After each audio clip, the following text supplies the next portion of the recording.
Welcome to the Right Now Show. This show is all about inspiring our generation, people in their 20s, to go out and actually go for your dream, to find out what your purpose and your mission in life is.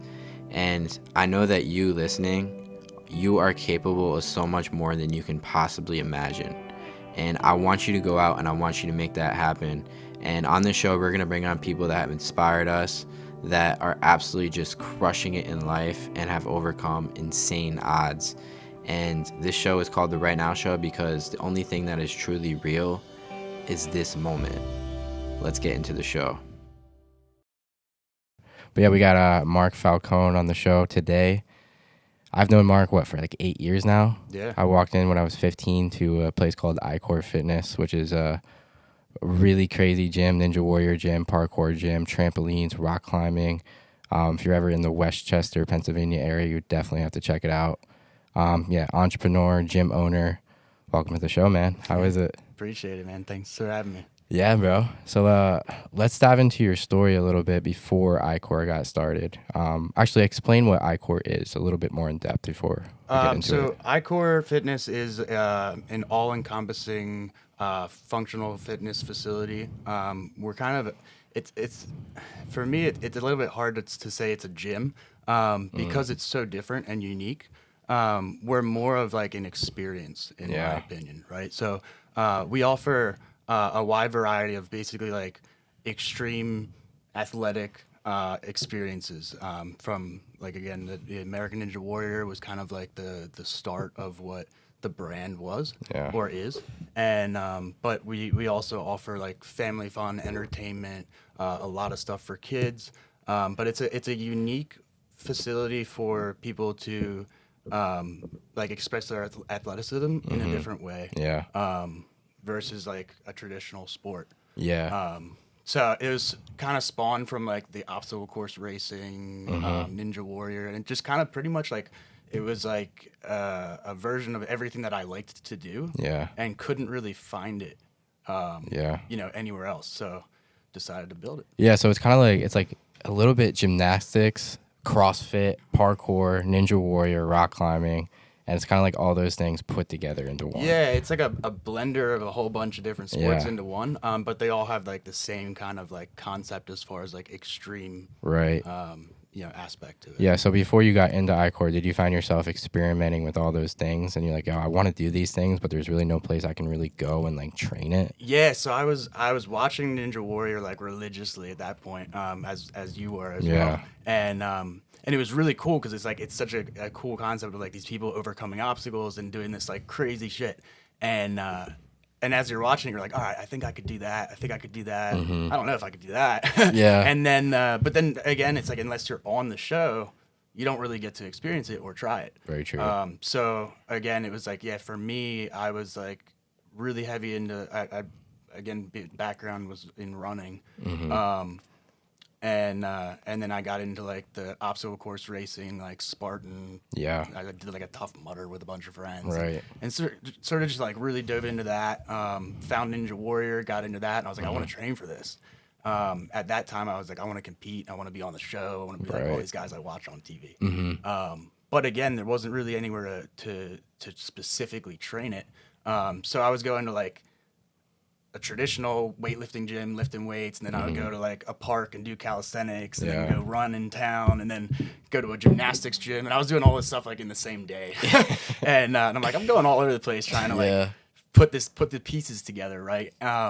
And one of the things that kind of spawned it was I went to a gymnastics gym, dropped in. And I was the only one there over the age of like 10. And it was mostly all like, girls in like their, I don't know what their gymnastics leotard or whatever that's called. And I was like, I just don't fit in here. Like, what are you doing? Your parents are staring at you. Like, right, yeah. I'm like, this is not right. So again, I was like, kind of like one night I was just walking my dog and I was like, what if we built a place so you could do like all of this stuff, right? And so I started looking for it and I couldn't really find it. I found, shout out to Chris. I found the Movement Lab in Jersey. I went there, talked to them, and I was like, I want to do this like on like a little bit bigger scale. So that kind of spawned it, and then it just kind of snowballed and became what it is today. That's crazy. So Jordan, you we went to Icore probably like 2-3 months ago for the first time. What was your first impression when you walked in that place? It was a lot to take in at once. So I used to work at Sky Zone, so it definitely reminded me of that, but it was definitely a lot more than that as well, because it wasn't just trampolines, and the trampolines you guys did have for like you said, like the Olympic grade trampolines, Right. and then you have all of the American Ninja Warrior obstacles, and there's a million other aspects to it rather than just trampolines and jumping, or like you said, it's not one specific thing, it's a bunch of different things combined. I remember when you first described it as well, a really good way to describe it was that's very good for those people who don't find the best time like doing team sports. It's a more individualistic sport where you can go in and train and just try and beat yourself every time, and you can build a community around that as well. Yep, exactly. No, that's cool. So yeah, what was life before like Icore was even a thing, even an idea? As far as like work wise, or do you want Everything, right? Yeah, I guess Okay. kind of just like whatever Cool. whatever you want to spit out. I grew up with the ADHD kind of mentality of like I was always on the move. Yeah. I again like you had said, I didn't really fit into like traditional sports. So skateboarding was like my passion. Oh, really? I didn't know that. I picked up skateboarding in probably like the beginning of middle school. Right. Just got completely obsessed with it. I dove in like hardcore. So you have that personality trait of whatever it is you're. Yeah, if I'm 1,000% gonna in. do it, it's 120% or zero. Like Yeah. I'm either gonna go for it or I'm not doing it at all. Yeah. Yeah, and that can be a downfall, but it can also Be a lead to- superpower. yeah, it's like a little bit of both, right? So yeah, skateboarding became like my number one passion. There was a point where I was like, I'm gonna go professional. I'm gonna do this for a living. I rode for a company for a couple of years. Ended up taking over a skate park, and that was like the first job that I ever like managed something and ran Yeah. a team of people, which is really interesting looking back because I had no clue that what I'm doing today is so similar to the exact same concept of what I did when I was 16. True.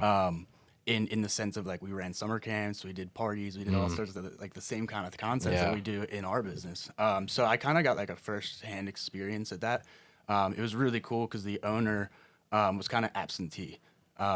So he kind of just let me like take the ball and run with it. Yeah. And at $10 an hour, I would work 100 hours a week. I loved every second of it. So yeah, and then I had a key to a skate park, so I was just Yeah. skateboarding like 10 hours a day. Uh-huh. So that was kind of like what, and I think, to be honest, I think skateboarding, it's kind of funny now. It's like glorified a little bit more, like respected a little bit more. Back then, you were kind of a misfit if you were a skateboarder, right? Which I kind of liked. Yeah. Yeah. But what was cool with it is like it gave, for me, I think that really launched like what gave me the personality traits and characteristics that are my strong suits, which are dedication, commitment, and going all in on whatever it is you're gonna do. I love that. So I think that kind of gave me like the work ethic and the mentality of like, because think about like skateboarding, it's like one trick, it could take you months, years, and you're just drilling thousands of repetitions, right? Very true. So it's kind of like running. It's like it's very monotonous, but then once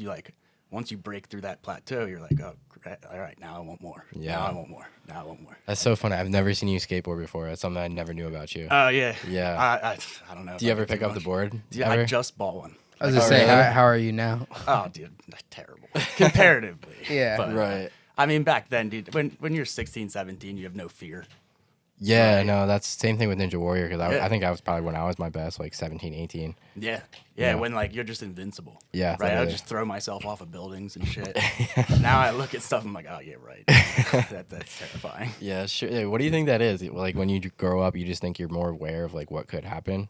Yeah, I think a little bit of both. I think it's also like responsibilities. Yeah. And yeah, I think there's also like a part of your brain that I've read about that actually changes as you mature, and it's usually between like 27 to 30 years old Yeah. that like fear mentality somewhat Yeah. kicks in. It's kind of like why people like, I don't know if you know Alex Honnold. He's like one of them Yeah, free most climbers. famous free climbers. Yeah. Yeah. And he just like that part of his brain doesn't function. So he has no sense of fear Yeah. and no care. I wish I could have that. Yeah, Yeah, I I've wonder if definitely heard there's- that before about your brain, how it's very linear when you're younger, how you think about it's just like Yeah. A to B versus as you get older, like you said, responsibilities, like you think about more and rather than just throwing yourself off the building. Yeah, right. Exactly. For sure. Yeah, I wonder if there's a way that you can like conquer that. I've tried. Yeah. It's kind of like the parkour stuff and like flipping. Like I don't. Yeah. I just leave that to like Bryce and some of my other Right. like, super talented athletic, athletes. But I just more so build stuff. Yeah, no, for and, sure. And lift stuff. Yeah. But- I mean, I think with running, I think my mentality has changed over time when I got older though. I don't know with you if that has changed. Yeah. Like American Ninja Warrior, that kind of drifted away, and then like running came, and like I feel like I could become a lot better runner just because like my mindset kind of changed in that way. Right. So, going off of that, once I got more so out of the skateboarding realm, I started running. Like you said, I kind of battled like a little bit of depression. Yeah. When I was younger, and I went out, ran a mile one day, and you'll like this story. It's kind of ridiculous. Oh shoot. So I went out, ran a mile, felt great. I got like that endorphin rush, you Yeah. know? And I was like, dude, this is like, I feel good. So I went out the next day and I was like, yo, I'm just going to like run. So I live in Westchester, Pennsylvania. I was like, Yeah. I'm just going to run to like the next state. And I'm just going to run to like Delaware because it's like the closest state, Holy which smokes. isn't that far. It's only like a half marathon each way. Yeah. But having never run more than a mile, I just thought that like if a 1 mile felt great, like, Right. dude, a marathon's got to feel incredible. No, that wasn't the That's case. crazy. Yeah, it wasn't the case. I 1 mile and then the next day running a marathon. So I made it barely, but I made it there. I didn't make the full marathon that day. I made it there. I crossed the border, took a picture, and immediately called my buddy, and I was like, yo, dude, I need a ride. And he was like, where are you at? And I was like, I went for a run. I think I went too far. And like my I'm legs, in the next state over. yeah, I'm like, my legs are cramped up. I'm dehydrated. It was like Yeah. 100 degrees. I was a dead of summer. Like, it was just No not way. smart. But Yeah. so the feeling wasn't the same with the mile and the marathon. But that there's a lot of training, I guess, that goes on between those that I started to learn from there. Yeah. So my buddy That you answers. skipped. Yeah, my buddy answers. He's like, "What are you in Delaware?" And I was like, "Actually, yeah." And he was like, "You're an idiot." So again, that goes to my like all or nothing mentality of like, True. more is more, right? No, Yeah. not always the case. But as like a trainer, it's like we often, we often discuss with other trainers, like we don't practice what we preach. Because we're always like trying to, keep people safe, keep people from getting injuries, so that you can linearly grow Yeah. and maintain, and then yet we go out and just like crush ourselves. Yeah.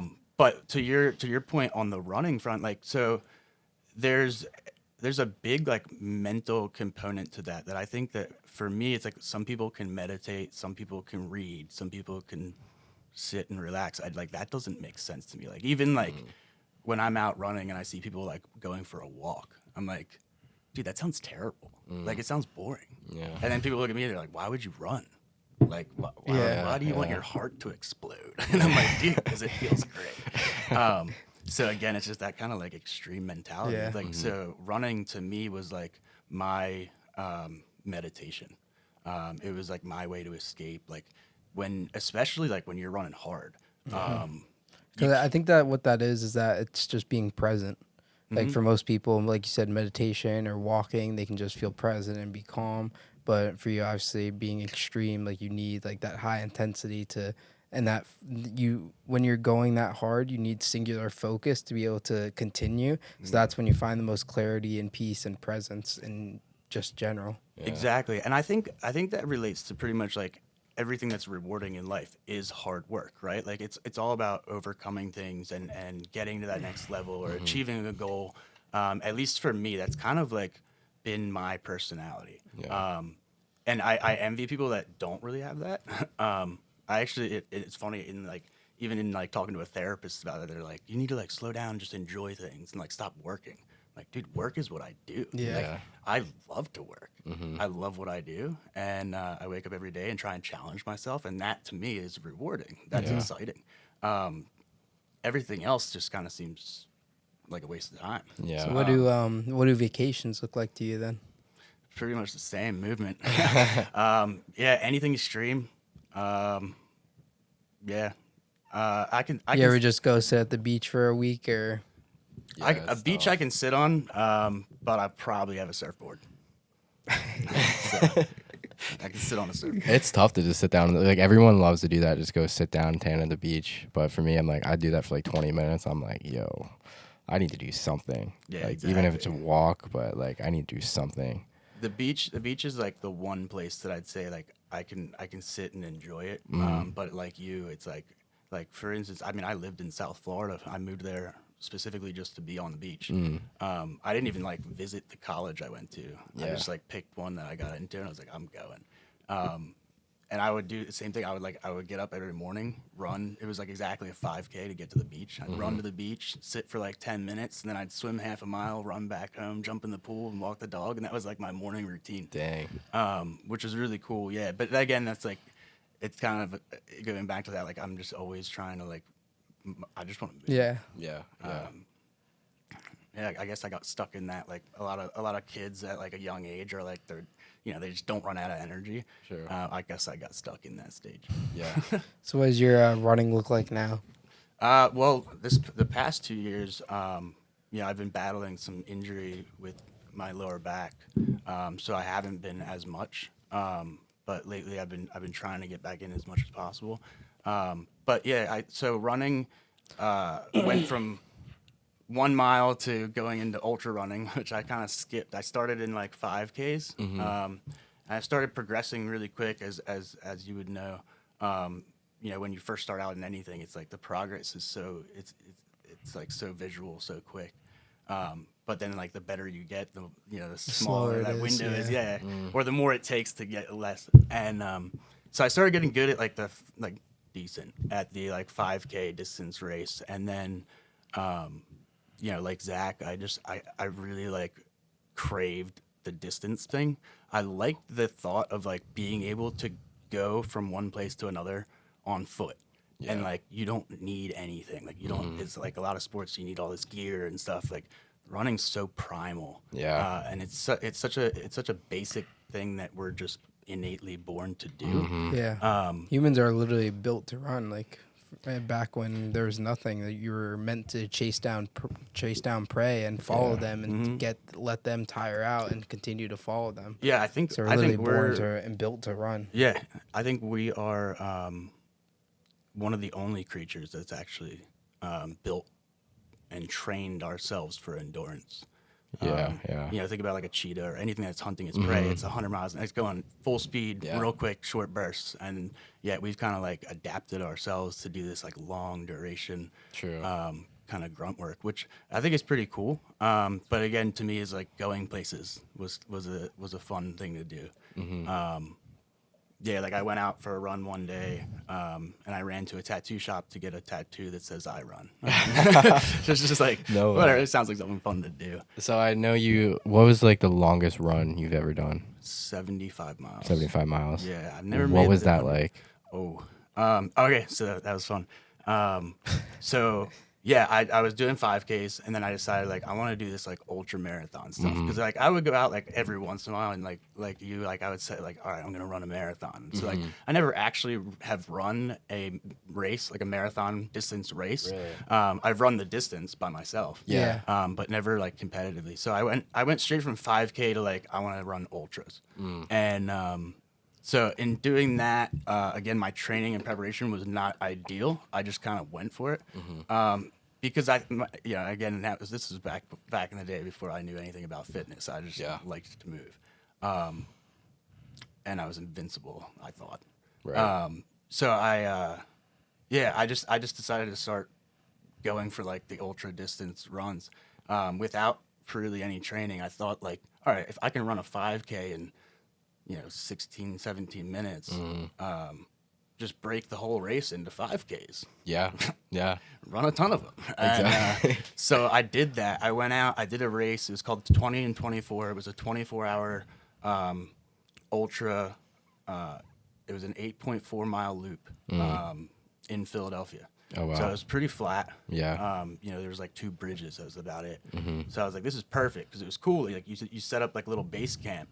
right at like Fairmount Park. Okay. And then you run this loop. So every time you complete a loop, you're like back at your base camp. So Yeah. you can have like your nutrition, your food, everything there. True. You could take breaks whenever you want. So it was like the perfect like first ultra. Yeah. I thought. And I actually met a guy while running, like a month before this race, and I told him what I was gonna do this race, and he was like, "Dude, I'm actually doing that race," and I was like, shit. "Oh shit!" Like he was an ultra runner. Yeah. Like, what are the odds of this? That I ran into this dude while running. Yeah. So anyway, so I get to talking to him, and I'm like, "Yeah, what's it like? Have you done it?" And he's like, "Yeah, I do it every year." And he's like, "Yeah, they have like food and vendors and stuff. Like you're like you kind of just get hooked up on everything." So I was like, "Oh, bet I don't really need to like bring anything."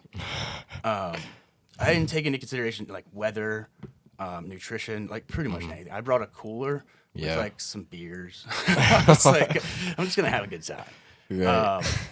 No, my thought was when the pain started to kick in, and I was like, all right, I'm like breaking. Then I was like, I'll just drink a beer. Yeah. Which actually a lot of runners do. Interesting. It's kind of interesting. Yeah. Huh. I mean, maybe like the carbs help.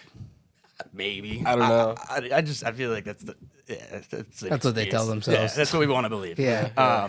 Maybe a little bit there, but Some science behind it. right. So I got there. It was I think it was like a 7 a.m. start time, 7 a.m. to 7 a.m. the next day, and it was just as many miles as you can complete. So not like you're gonna get lost anywhere. Right. But I didn't bring like any nutrition. Like people had like tents, like chairs, and cots, and beds, and like I just had a cooler with some beers. So yeah, not smart. How far did you expect to go that day?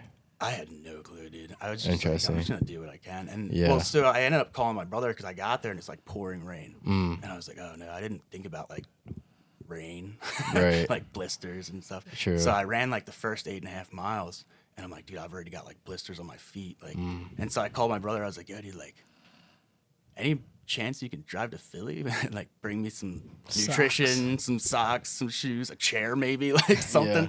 And so he hooked it up, dude. He brought like all this stuff. He went to Walmart, bought like an entire case of like those goo gels. Oh, yeah. So I I just like love those. lived off those. Ugh, Yeah. not anymore. But yeah, so I just started running these loops, and just again I was breaking it into like 5Ks, and I was like, oh, I can run like a 7-minute mile. Like at that point, like 7.5 minute mile was like recovery. Right. Like I was Crazy. staying in like zone 2, so I was like, oh, I'll just hold that pace, and every 8.5 miles I'll just take a little break at base camp.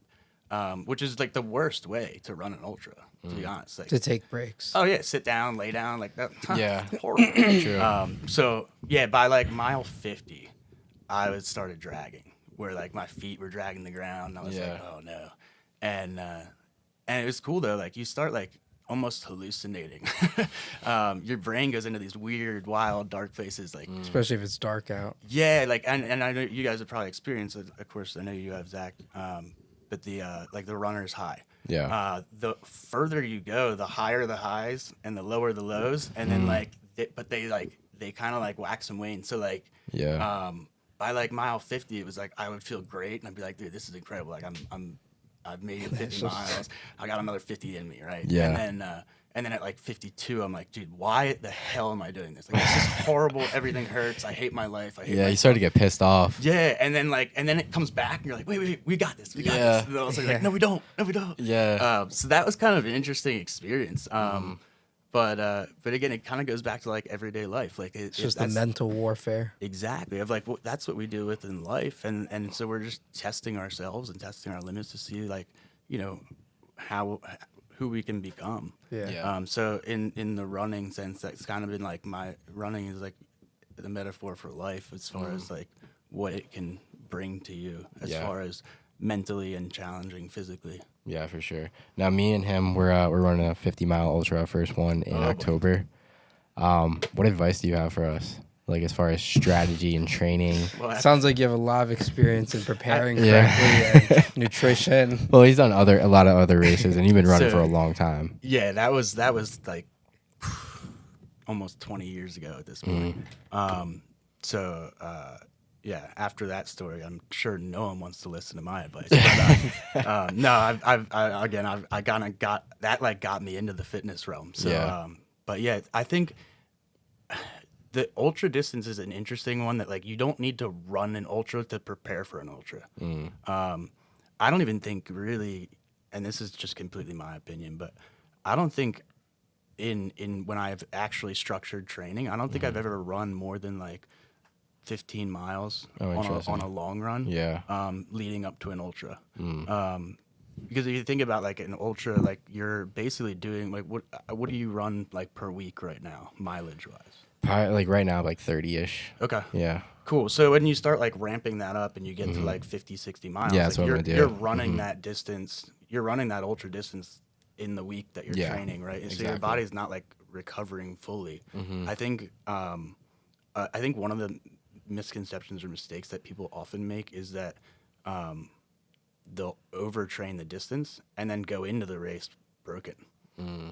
So I think, getting that mileage in throughout the week is important, but I don't think you really need to train like ultra distance to run ultras. At least like leading up to the race. Sure. But pretty much the cool thing about ultras, as long as you're healthy and everything's working right as far as like mechanics and legs and like your cadence and pacing's on, it's just a nutrition game. Yeah. Right. So like the only thing that's going to really stop you is when your glycogen's depleted, lactic acid's building up in your body and you can't flush it fast enough. But as long as you like stay hydrated and stay fueled, which is tough because It's a balance. yeah, a lot of like high end runners call ultra running like it's an eating competition. Because your body it like rejects it after when you're Yeah, I noticed that heart on rate's my elevated. marathon. I noticed that. It was Yeah. hard. It was hard to put down just like one goo at the end. right. Yeah, so like your Yeah, body I ran like 12 miles yesterday, and like that's like for me a lot. So like I came back and like my my parents had dinner for me, and I was like I need like an hour. Like I like slowly started like eating like apples. Like it was just like very slow, and then after a while I like was able to eat. Yeah, it's like that point where you're like so hungry that you're not hungry anymore. Does that make sense? Yeah. Like almost like Yeah. that like nausea feeling. Yeah.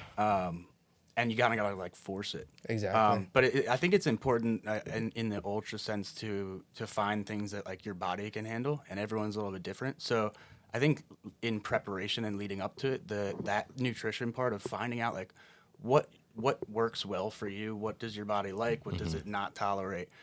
So again, like simulating the race, even like your 12 miler yesterday, just to start like playing with different food groups and different things that your body reacts well to, and then just sticking to that. Right. I think another thing that a lot of people don't think about or do that shouldn't is the like taper. Like I don't really take days off, which a lot of people will like roll their eyes at that. But again, I like to move. I'm built to move, and Yeah. I'm not gonna stop.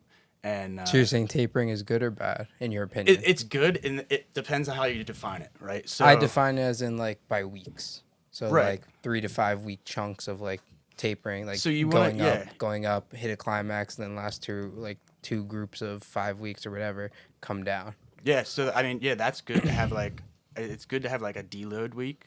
But again, I think like some people take like 3-4 days off leading up to a race and then go into it and their body is just trash. Like it's not primed and ready to go. Yeah. Body in motion stays in motion, right? Yeah, So- I would. That's probably like the biggest advice that I would want is like going into a race. How do you want to train? Like the last 2 weeks, let's say. So I think again, especially with the ultra distance, like your body is you're not going to make much adaptations in 2 weeks, right? So again, sticking to the same routine to me is what's worked the best for me. Again, like I said, I don't really take days off. Now, when I say that, I don't mean that like I'm going hard every day. Yeah. I'm not David Goggins at all. But a rest day for me would be like, I'm running a 10-minute mile pace for 3-4 miles. Like that, like to me, my body's still recovering. Like with it. active recovery. Yeah, so everything's active. Or I'll be like on an assault bike, something low impact or no impact. Yeah. But still like keeping your, the juices flowing, Yeah. keeping the blood flow going. Makes sense. Keeping like your joints, your body primed. So that's kind of what my advice would be leading up to it, as far as like the taper goes, is obviously backing down from like super high volume, but still keeping in that movement Yeah. leading up to it. So you're ready, primed, and ready to go. Yeah, because my thought process is like you said, I don't want to take off 4 or 5 days before the race, but I also don't want to. I want to have fresh legs as well. So it's like Yeah, it's a finding fine, that it's a balance. fine line. Yeah, and for again, sure. everyone's different. Like, in my sport of like what I've been doing, the recent couple of years, in hybrid racing, which we can get into a little Definitely. bit more. There's a couple people that are just anomalies. Like there's one chick that I raced with that she could go run a 100-mile race, win it, the next day drive across the country, go run a 5 mile or 5K distance race and win that. And it's like, Yeah. how is this possible? Wow. That like you can go fast and you can go Yeah. hard and like in like the same week. crazy. And yeah, and then she'll be like climbing a mountain the next day. yeah, that's just the Goggins mindset of Yeah, running like and guess. it's like 100 milers every weekend. a lot of us joke because we're like, all right, like this she's got to break this race. This race, like she's gonna break. Never happens. It just keeps going. I'm like, damn, it must be pretty cool to Yeah. be able to just have that engine and your body is just For sure. adapted to it. But again, she's been doing it her whole life, so everyone's a little bit different. For sure. Yeah, anymore I just break. What about any advice for blisters, Ooh. like prevention? Get really good socks. Because that's my Yeah, biggest. I think, my like- biggest fear is just like getting blistered up and then just having to run another 20 miles with blisters all over my. Yeah, so we did a 20-mile hike, 2 weeks ago now, Yeah. if that. And he Don't got remind me. he was chafing in his it was kind of like your taint, I guess. Yeah. So I put like my chapstick on it. I don't think it helped, but eventually it went away. And then he got a bunch of blisters on his feet. Yeah, I was gonna say chapstick is the go-to. I think Yeah. in runners and that, but yeah, the blister thing is kind of shitty. Like Yeah, you it's gotta just cut something through you it. go through. Yeah. I think about like going back to primal of like humans and being built. Like I wonder what it would be like if you like started training like this is obviously just random, but like started training like barefoot, like what that would do.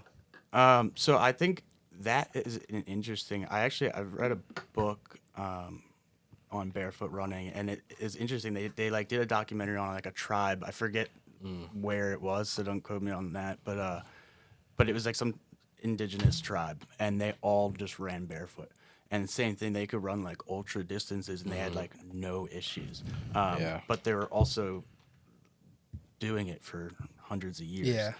So as humans, and like in in where we are in this world, we're not really made for it because of technology. Modern day. And yeah. So I think I don't think there's anything wrong with that if that's like your style. It's rare But I 50 think- miles barefoot. I don't think you can go out and just do that. The other Yeah. thing is dependent on the terrain. Like, I don't think running barefoot on a road No. It's is safe. great for. I think barefoot on grass, like barefoot sprints, those are good.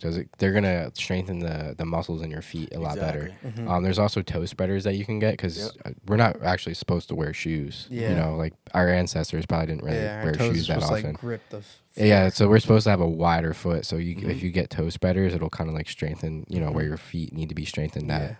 I never tried them. I know Drew has though. Honestly, where I got the idea is I remember when I was younger, I watched the episode of like Naked and Afraid to prepare. They would like be like Yeah. stepping on like gravel and like doing like Yeah, Right. things like that. Yeah. Yeah, so your feet are naturally made to like your toes are made to splay. Yeah. right? So they're made to be like spread out, and that's what gives you like your balance and your ability to like coordinate.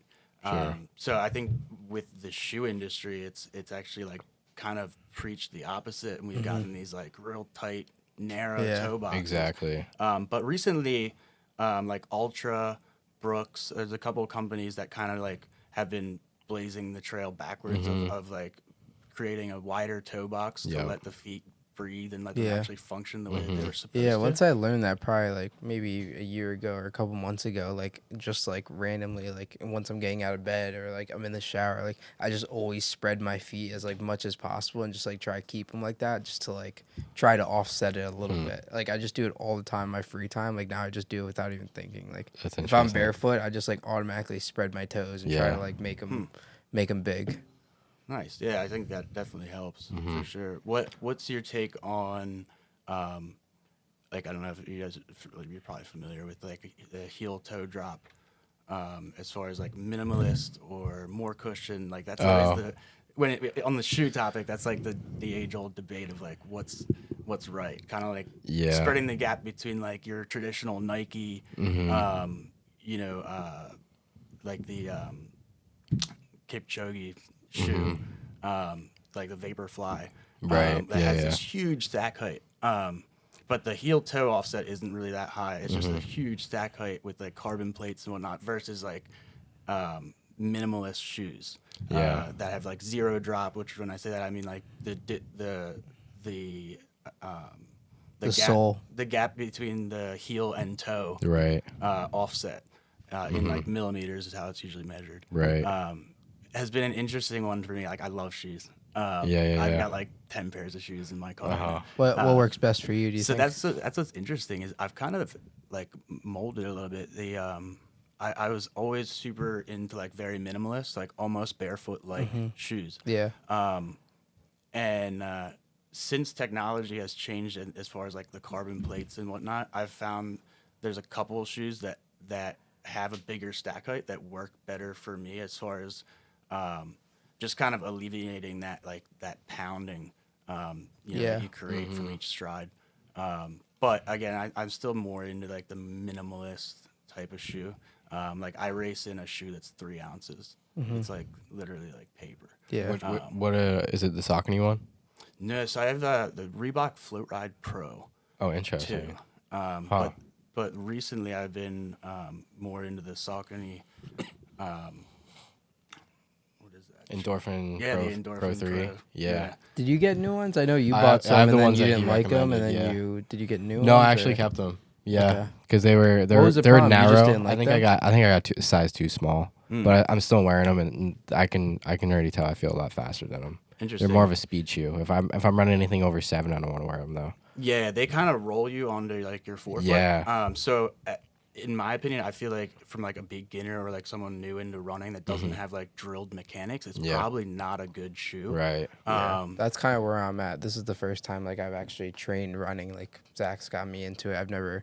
I played soccer in high school, but still I just always hated running. Never a big fan of it. But now I'm starting to actually train it. Yeah, I mean, 12 miles. That's not Yeah. a short distance. No. For Yeah. most people, that's a lifetime of running. That's true. But yeah, so good for you, man. That's awesome. But yeah, I think again, like the that carbon plated shoe is good for I use it a lot in like either longer or like recovery runs, just because because of that like carbon plate and the rigidity of that sole. It really like puts like a spring in your step as far as like the ground force production of how it reacts when your foot hits the ground. It Yeah. almost like springs you forward, springs you up. So it's a little bit These are the less. Sauconys, the Endorphin 3s. Yeah, the Endorphin Pro 3 is the newest one that I really like. Yeah, I like it a lot. What too. are some basic mechanics that you found to be helpful? See, this is an interesting topic. So you can read anything on the internet, obviously. Yeah. But it's funny in the running world that like cadence, foot strike, all those different things that make up your mechanics. It varies so much between different people. And so and I'm no running scientist, Yeah. Yeah. I'm not a professional runner in any Guru. sense. No, I just been doing it for a little while. But so I've read a lot of books on it. And there's people that preach like you want your cadence to be 180, which would be like your steps per minute, no matter what pace you're running. Interesting. Which there's some like validity to that. But I still think there's like, depending on if you're sprinting or you're kicking home or like, different sized athletes, if you got like real long legs and built like a gazelle, some people's stride is a lot higher. Some people lean a lot more forward. So I think like Ryan Hall, who is like one of the U.S. like best marathoner in the country. And if you look at his stride compared to like Kipchoge, it's so different. They both have like a mid to 4 foot strike, which I think that's like pretty critical. because you don't want to be heel striking. You don't want to be like breaking yourself, because every time you hit your heel, you're literally stopping the momentum of going forward, right? Yeah. You're also putting a ton more on So your it's like running on like the balls of your feet, or even a little bit yeah, higher. or just midfoot even. But again, everyone's a little bit different. I mean, there's elite level marathoners that you can like break down their stride and they're heel striking, and you're like, what the hell? Like, but could they be better if they didn't? I don't know. Yeah. Right. But I think everyone has like just Just kind of how you walking train. and running is like a natural primal movement. Yeah. I think everyone is built a little bit different. So I think the stride's going to look different from individual to individual. That doesn't mean that you can't like perfect it for what works for you. Yeah. But again, I think just like kind of playing with like what is natural to you. Also like, you know, taking into consideration like joints versus muscles. Like if your joints are hurting, like I know for me, I dealt with like knee issues for a while. And it was mostly because I wasn't wearing like a minimalist shoe. I was heel striking because I was wearing a big heel. Really? Thinking like, oh, more cushion means I can Yeah. go. That means I can go farther. Right. It was actually kind of the adverse. As soon as I went to like more minimal shoe, my stride was better because It had I to was be. more yeah exactly, and I was more like on like my midfoot. So instead of like when you're striking your heel on the ground, all that force is going into your joints, like your ankles, your knees, your shins. Like Yeah. it's taking that when you're Yeah, on that's the where I ball of your noticed the foot. most is with my knees, like on the outsides of each knee. Yeah, so you're using like more like anterior when you're heel striking.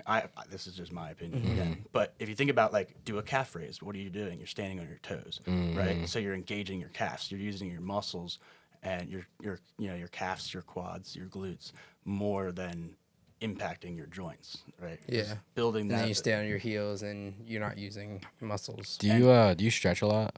No. Really? I try to. Yeah. I need to. Oh, that's hilarious. Interesting. My That's mobility hilarious. is terrible. I mean, I feel No, like not at all. yeah, right. It's like, but that takes away from the time I can be training. No, Takes away from the pounding. And right. I am a big proponent of like all the gadgets and stuff. Like I've got like the Hyper Volt. I've got a wireless What's a hypervolt? It's like a massage gun. massage gun. Yeah, it's like one of the top ones. Theraguns. Yeah. And I've got a wireless like stim machine. Okay. Yeah. That thing's cool. What is it called? Have you ever done acupuncture? Yeah, so one of my buddies, John Herding, shout out John, owns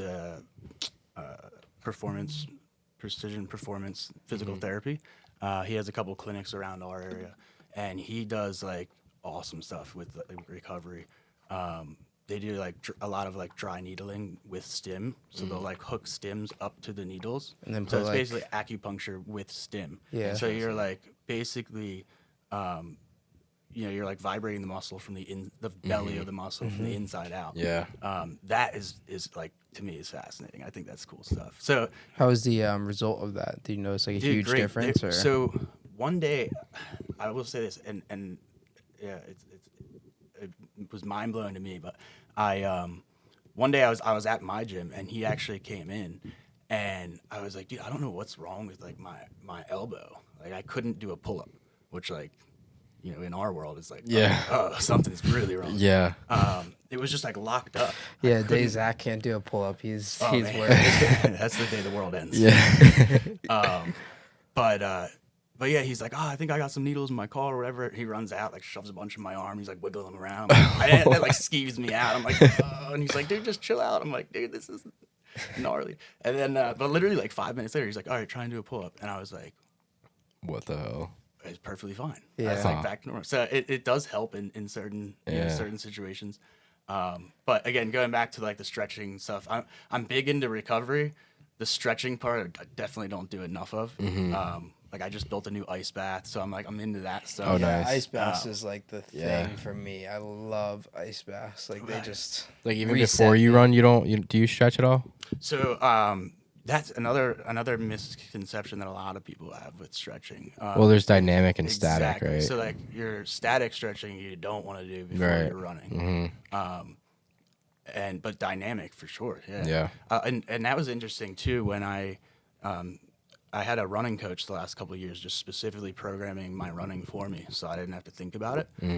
He was also significantly more talented than I am, and so I trusted him and his process, and that was actually really cool to see the differences between what I had learned and what I had done on my own compared to what someone who that's specifically their profession. Interesting. And one of the biggest takeaways to that was the warm-ups and cool-downs.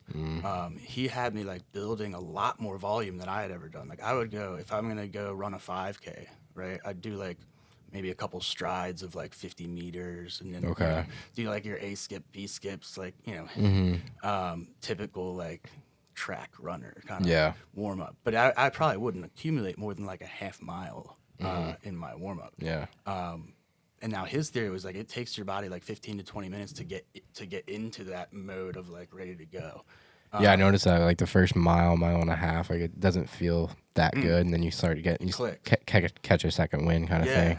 Yeah. Also, those are usually my fastest miles too. It's like the first and second, even if I don't work. Well, like I stretch before, but then also like, interesting. Yeah, I mean, again, everyone's different. Exactly. But you're also it's probably just because I'm a beginner as well, just learning and training. And you're also going, Zach. You're going like distance, right? Like, do you do much speed work? Right now a little bit. Yeah, I'm running like I'll do like 5Ks. And kind of go for kind of time, not like all out, but yeah, pretty good pace. Like I want to kind of work my pace and then kind of taper off it, but more distance in the future. Yeah, most like sprint or like fast people, that would be the 5K is like long. Yeah. But yeah, that's cool. That's interesting. But yeah, where were we on that? What were you saying about your coach and what? Oh yeah, so that was super interesting to me. It was like I would get the program and it would be like, all right, like a 3-mile warm up. And I'm like, that's like a workout. Yeah. And then it's like a 3-mile warm up. You're like, I'm done after that. I'm good. Yeah, right. And then we get into it, and it's like the speed work, and it's like 3 miles is a long time for. What would the warm up look like? Like, is it like? So it's all relative to what like your zone 2 pacing would be. Yeah. So at that point for me, it was like between like 6:40 to 7:20 minute pace per mile. So I would go out like right around a 7-minute mile, and that would be like my warm up for 2-3 miles. But it was interesting because he would also have a cool down that was the same pacing. A lot of times it was the same as the warm up at the end of the workout, and the whole purpose of it is just to put more volume into your workout. So I would have like bookends of longer distances than I ever programmed for myself. Wow. That was interesting to me because then that's when I went from like I was doing like 30 miles a week. Within like that first year, I was up to like 60. Wow. And how was your performance? Like drastically better. Wow. Yeah, I made like significant gains. That was when I started like actually getting on podiums and races and whatnot. Wow. Yeah, which I mean, compared to most of the people that compete in this stuff, I'm like small potatoes. Yeah. But it is more fun when you start like seeing performance gains. For right? sure. So after that 75 miler, what other races did you do? So that was the only. I know it wasn't the only ultra. I did another ultra actually up, not too far from here in like the Penn State area. That was a 50K. So 31.5 miles. Yeah, I think like Zach did that not too long ago. I don't know if it was the same one. Yeah, it was a different one. I almost thought it was the same too, but it's same area. Yeah. So that was cool. I've done a bunch of ultras just like Zach, stupidly, just on my own. But those were the only 2 like actual ultra races that I've done as of right now.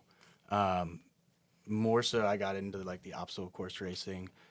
And then more recently, which is like more of a new sport, is hybrid fitness racing. Which is like the Tough Mudders, or what's that? No, so it's very similar to OCR, which is obstacle course racing, in the sense of like you're breaking up a run between obstacles, right? So you're like sprinting to an obstacle, climbing a wall, climbing a rope, carrying something heavy. Hybrid fitness racing is more so if you took like CrossFit and obstacle course racing and mash them together, take out the obstacles, but each where each obstacle would be is more so like a fitness station. Yeah. So it's really cool because the races that we do, there's two. One's called High Rocks and one's called Deco Fit. And the Deco Fit we're affiliated with in our gym. So the way that they work is like gyms can affiliate with them and run competitions out of their facility. So we run competitions out of our facility, and then I compete in competitions all around the country for them. And DecaFit's cool. It's 10 fitness stations. So you've got like weighted lunges, skier, rower, box jumps, just 10 different fitness stations, but you're running 500 meters between each station. Wow. Okay. How long is the distance? Exactly a 5K. Oh, that's not bad. Yeah. So it's not a long race, but with the 10 different stations, it's wild. I see. I thought it was gonna be like 5 miles with the obstacles. I'd be like, that's like. Yeah. So the High Rocks, which is a very similar format, is eight stations, but it's 1,000 meters between each station. So the distance is double. And then each station is longer. Like it's a gnarly race. Yeah. And that's anywhere between like the elites are like just around an hour. Yeah. And then like most like, physically fit people that aren't like competing to win or like. So it's a little bit more upwards of intensity rather than endurance. Yeah, so well, it's endurance for sure, but it's definitely high intensity. The Deca Fit, which is the shorter distance, it's you're redlining the entire time. Yeah. Wow. So that's super fun. It seems like that's what you train for at the gym, like those classes that I've seen. Yeah, so that's what got me into it. Was when I found it, I'm like, dude, this is perfect because there's a couple different things that it varies from obstacle course racing. In the hybrid fitness sense, it's every race is exactly the same.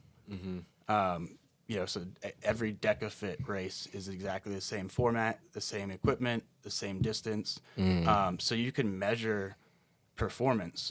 Whereas like with obstacle course racing, like you could go to a mountain race that's 5 miles. Yeah. Right? And then like go to the next one the next year, even You in the don't same really know place. where you're at. Well, the course changes, the obstacles change every time, the conditions change, the weather changes. So the Deca Fit and High Rocks are both indoors. They're in stadiums. Yeah. Mostly in like convention centers. So like you're not dealing with elements. It's dead flat. It's the same the same stations every time. Yeah. So it's really easy to measure like how you're progressing. Which from the business sense of it, it's a huge benefit for us running a business that's training people that can literally see their progress. True. Versus like, okay, I think I did better than I did last time, Right. but I really don't know. Yeah. So that's kind of cool. That like intrigues me because it brings more of that like scientific approach to like trying to linearly get better. How popular is that? Because actually, I didn't really know about that. Dude, so it's only 3 years old. Oh, really? Yeah. So, What, the OCRs? no, hybrid fitness racing. Oh, okay. What's the difference? So, OCR is the He's obstacle explained course? it. yeah. Oh, okay. No, you're good. I was lost. I was like, I wasn't sure. No, I thought well, it was the same thing. No, That's yeah. why. OCR is like the actual obstacles. This is more like CrossFit and running put together. You know what I mean? Yeah, so think of it like it's very similar as far as like the conditioning and the training goes, but the actual race is very different in the fact that like obstacle course racing is using obstacles between breaking up runs. Yeah. But the distance between the obstacles is always different and undulating terrain and whatnot. Versus hybrid fitness they're not really obstacles. They're just like fitness stations. Gotcha. So like a skier, a rower. They're always the same? Always the same. So, Okay. Which sounds boring, but there's so much that goes into the Yeah, training for yeah. it. Which, as again from like the running background, like running is one thing, versus like now I can add as much volume of training as I want. So I Yeah. could be on an assault bike, which is no impact, and training the resistance and endurance on that. Versus like if I'm just running to run, you can only do so much before your body's going to break down, right? Sure. Depending on who you are. Which Definitely. also gives you a lot more room to be able to improve, to train those different things, your Yeah. weak spots or whatever. Exactly. Because it's not just running and like trying to do this one thing and hammering. It's like whatever it is, box jumps or skier or whatever. Yeah, it's like a Definitely. very different modalities. So that's really cool in the fact that like it's measurable. Yeah. From the business sense, it makes sense. It's also for me, another thing that attracted me was that obviously, so we have a gym, and I have all the equipment that's in every Yeah, race. So like literally. we can literally simulate the race any day, any time, any moment. Whereas Right. Palmerton is like it's a very like renowned race for Spartan racing, for Okay. obstacle course racing. Only because it's the closest highest mountain around here, mountain if you want to call it. Yeah. But to train that, like for where I am, I'm 2 hours away from that mountain. I had like when I was training that to compete in it, I was driving up there like every week Oh, shoot. to run it, and I'm like that's like 4 hours of driving, No, definitely. out and back, just to run 5 miles up a mountain. Sure.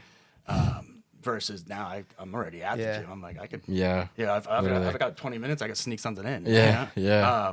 So it's very convenient for me. Definitely.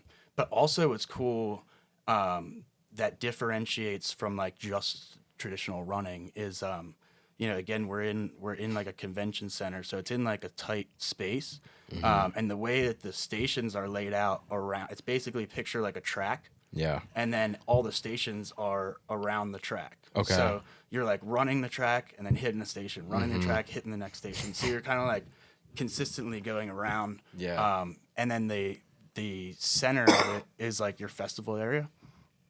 So that's where you have like your DJ, your announcers, all your spectators, other competitors. So you can literally watch like the whole race while you're That's dope. from one place. Versus like a running race, like no one really wants to watch a running race. I mean, Yeah. You unless can only you're, like, watch so much anyway. Yeah, it's like all right, he's moving, he's still moving, still going. Yeah, or like in obstacle course racing, it's a hard sport to really like gain traction as far as like spectators and getting people into it, because like 3, 2, 1, go, everyone takes off, and then you're in the woods. Like no Yeah, one, yeah. like no one, you can't really watch that. No. Versus this, like it's again, it's measurable, it's consistent, and it's spectator friendly. So No, I that's think cool. from my perspective, from like the business sense, I think that's like the next, to me, in my kind of industry. That's Sure. like the next big thing. Do you see that growing a lot? Oh yeah. Nice. Yeah, like I said, the DECA Fit's only a couple years old, so it's still relatively new. But a lot of the like endurance athletes, CrossFit guys, like a lot of high level competitors have been getting into like the high rocks and that. Yeah. So it's really gained a lot of traction because you got all these like basically quote unquote professional athletes that are really diving into it and kind Definitely. of making it their sport. Right. So yeah, again, there's not a lot of money in it at Yeah. all. So it's more of a passion, but Sure. But there's a few people that are making a living off of it for sure. Yeah. What do you like better, OCR or the hybrid stuff? Hybrid racing. Really? Yeah, it's That's cool. night and day for me. Yeah. So for the OCR, what kind of obstacles is it? Is it just like climbing ropes or like jumping a wall? Yeah, so or? it's typically depending on the distance of races. There's like a few different distances, kind of like your 5K, Yeah, half 500 marathon, meters, yeah, 1,000 meters. Right. So depending on the race will vary how many obstacles are in the race. But like a traditional like Spartan race is probably the biggest company right now in that realm. So their obstacles are usually like between 20 to 30 obstacles within the given distance. So you've got like barbed wire crawls, sandbag carries, climbing walls, climbing ropes. Gotcha. Just going over a bunch of stuff, through a Yeah. bunch of Yeah. stuff. Basically just The compromise. electric wires at the end. Yeah, that's like the Tough Mudder thing. I don't know what that was for, but but yeah, so like, yeah, they've got like water obstacles where you're like swimming through water, climbing under walls and stuff like that. It's kind of like a military Yeah. base kind of thing. Yeah, that's where it originated. Yeah. So yeah, it varies depending on the race. So do you have any interest in an Ironman by any chance? Oh God, dude, that I know a bunch of people that do that. I've thought about it. Because it seems right up your alley. You're just missing the biking and swimming. I don't know how into those you That are, would be my but problem. The run, I don't have a problem. yeah. with. Of course. It's yeah. the swim that's Yeah. terrifying. The swim Yeah. is what everybody's like, Yeah, I'm dude. good. So I started, like I said, I've had a back injury that I've been dealing with, and and I started. Swimming would be perfect. Yeah, so I started swimming. Well, no, I didn't. I tried to. I was like, oh, I'm just gonna get a membership at like the local LA Fitness and start swimming just to get like my cardio in and keep that heart rate moving. Sure. Oh no, I thought I was gonna drown, dude. Like, I got like 100 meters. I was like, oh, I'll just swim like a mile a day or something like that. Jeez. No, Yeah. dude, I got like 100 meters, and I was like, my heart rate's jacked up. Like, Yeah. the breathing is so different. You're not like with running. You you're don't have like- air. Yeah, like you're with running, you're like consistently nasal breathing with like you can breathe through your nose and your mouth, and it's like consistent. Yeah. With swimming, it's like I'm like stroke. Oh no, I need air. I need air. And then I'm like, all right, I need to slow down so I can go further. And then I'm going so slow that I'm like, all right, I'm just gonna drown if I go any slower. So yeah, swimming's not my strong suit. I can do it. I can do it, but yeah, it's not. What about biking? Yeah, the biking I actually just started getting into as well, more so on like the mountain biking realm. Okay. But yeah, again, just I'm still gonna be a runner at heart, always. Yeah. So what are the chances you do an Ironman? Probably none. Really? I don't know. I mean, maybe Maybe in the future. If one of you guys were like, I'm doing it, I'll be like, all right, screw it, I'll do We it. gotta convince him. Probably wouldn't be too hard. Nah, He's fuck. crazy. Yeah, How about that Florida coast run that you told me about? It's like right on the coast of Florida. I think it's a 100-miler. Yeah. What is dude, that so like? I want to do that. I want to do it this winter. Oh shoot. Yeah, which I'll convince you to.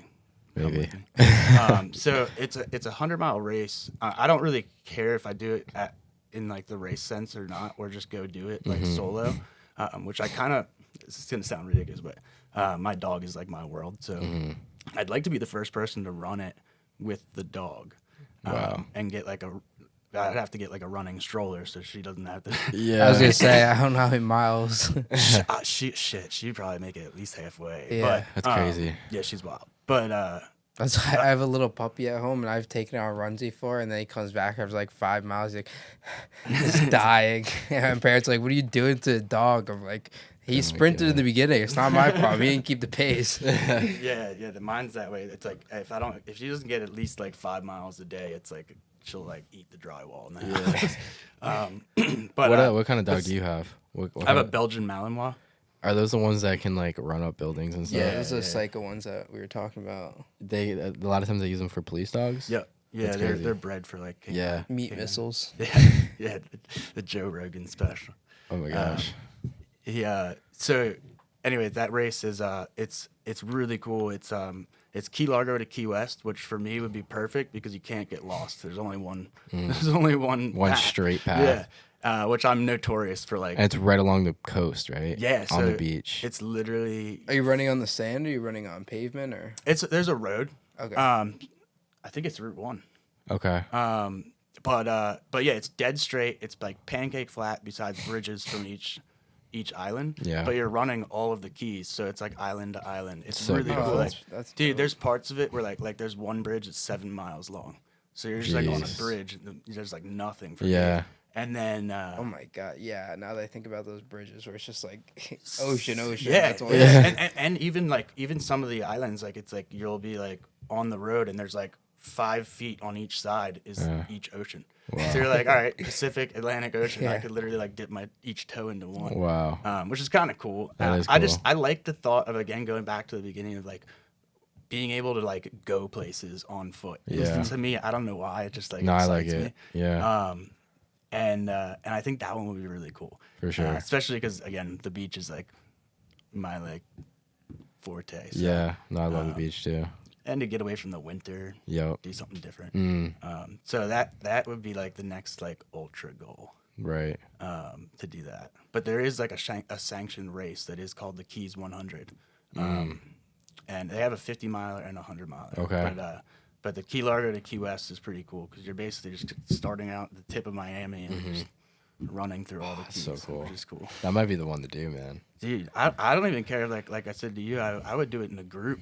Yeah. If we had like a couple guys, and, Sure. like, each one takes a leg, Right. and just make like a weekend out of it. Or, Yeah. like a 2-3 day. Like you Yeah. can even camp out in Yeah. different islands That's or so whatever. cool. I don't know. I'll stay Yeah. in Miami. No, you got at least 12 miles. Know that. For sure.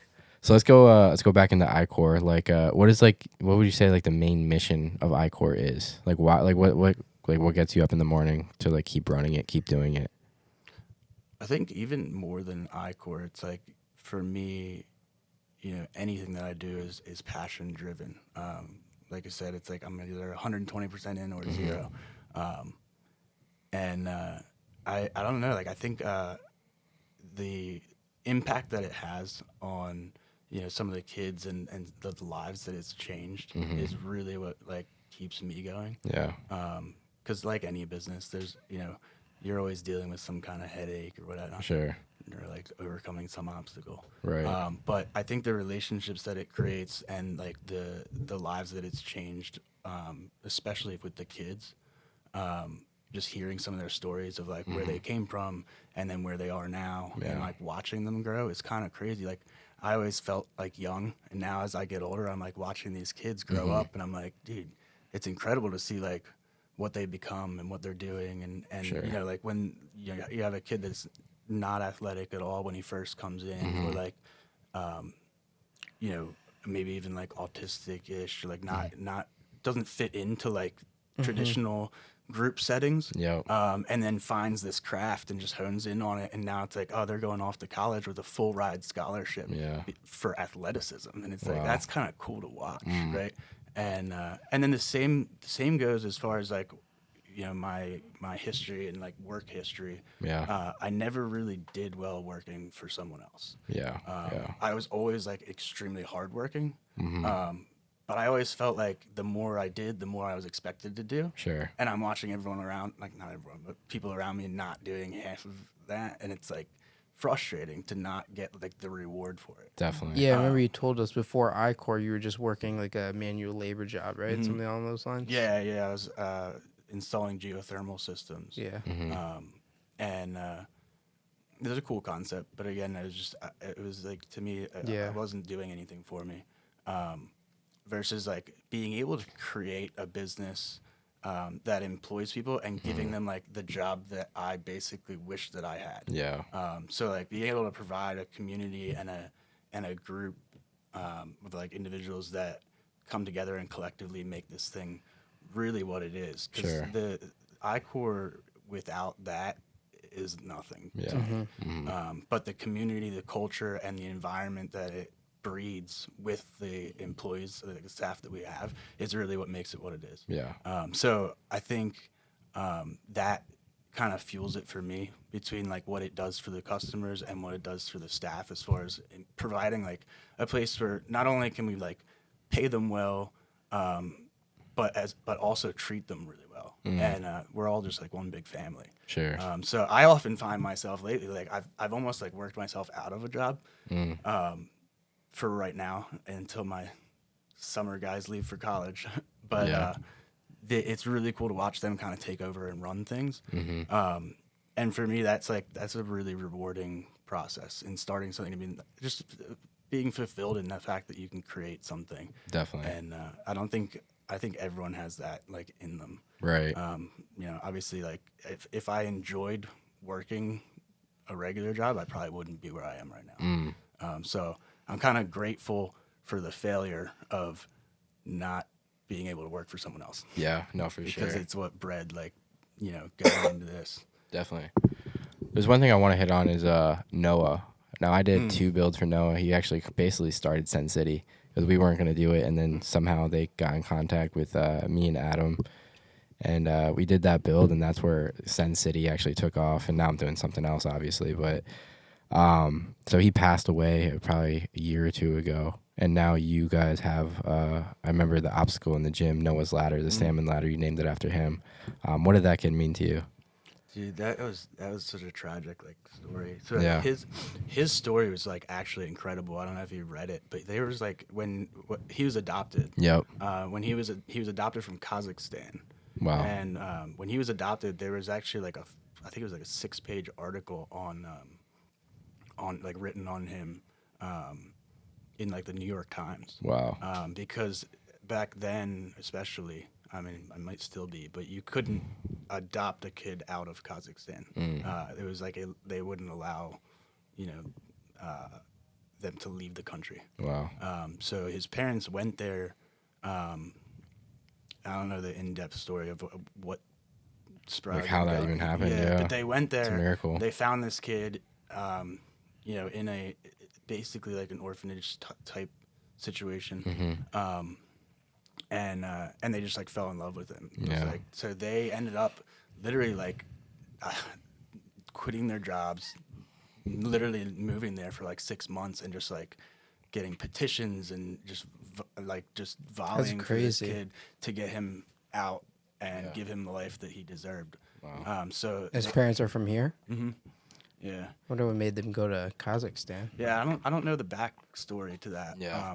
But I know that it was like an incredible mission that they went on to make this happen. Yeah. And so it was a pretty cool story. Yeah, for sure. And getting to meet and witness him in the gym setting, he is the small, mighty little giant. He was super strong, man. He was probably one of the best that we've had.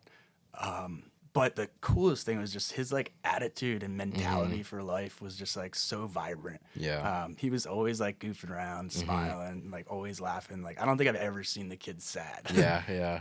So that was kind of rough in the sense that when he passed away, it was just sudden. Yeah. So there wasn't really anything that like anyone could do or Right. knew. It was one of those conditions that you know, it was just unforeseen. So that was rough in the sense that like I kind of like cultivated this atmosphere of all these people to create this like positive kind of experience, especially for kids that are like 6, 8 years old, and then to have to like confront them and be like, yeah, like this is what happened. He's not coming back. Like it was kind of like It's super rough. yeah, it's not one of those things you don't plan for. No, not at all. But his his legacy lives on. And, For sure. And we're gonna keep that going. If you don't mind me asking, what happened? I mean, I had- understand he passed away. Yeah, but- he had like I think they call it like congenitive like bowel disorder. Basically, he like went septic in his sleep overnight one night. He was complaining that he like wasn't feeling well, but it wasn't anything like drastic. Yeah. And he had like gone to sleep, so his parents were like, all right, we'll let him sleep it off, and he just never woke up. Yeah. So that was rough for them. Definitely. Especially. Yeah. But again, like having this community and having like what we have as far as like the atmosphere and like the community sense that we have that really like brought everyone together For sure. in uplifting what he stood for. Yeah, at the World Championship last year, because he qualified for it during his run, I guess they like hit the buzzer for him and Yeah. kind of dedicated it to him. And then you did the salmon ladder thing, so it's cool to see his spirit and legacy just live Yeah, on. that was cool. And I'm planning on hosting a 5K race. Oh, that's cool. For the charity that he was from. And hopefully we can make that like a yearly thing. That'd be cool. Because we want to keep the parents and everyone involved. Yeah, So yeah, you'll have to come out and Definitely. remember him. win that for me. definitely. Yeah, I'm so down, man. Cool. Any other questions for Mark? That's it for me. Cool. Anything else you want to hit on? Yeah. Sounds good, man. All right, we'll wrap it up. We're like an hour 15 in, so Sounds good, man. Appreciate Sweet. it. Thanks for having me out. yeah, And, man. Looking forward to doing it again. Appreciate it. Hell yeah, bro. Till next time. Peace. Peace.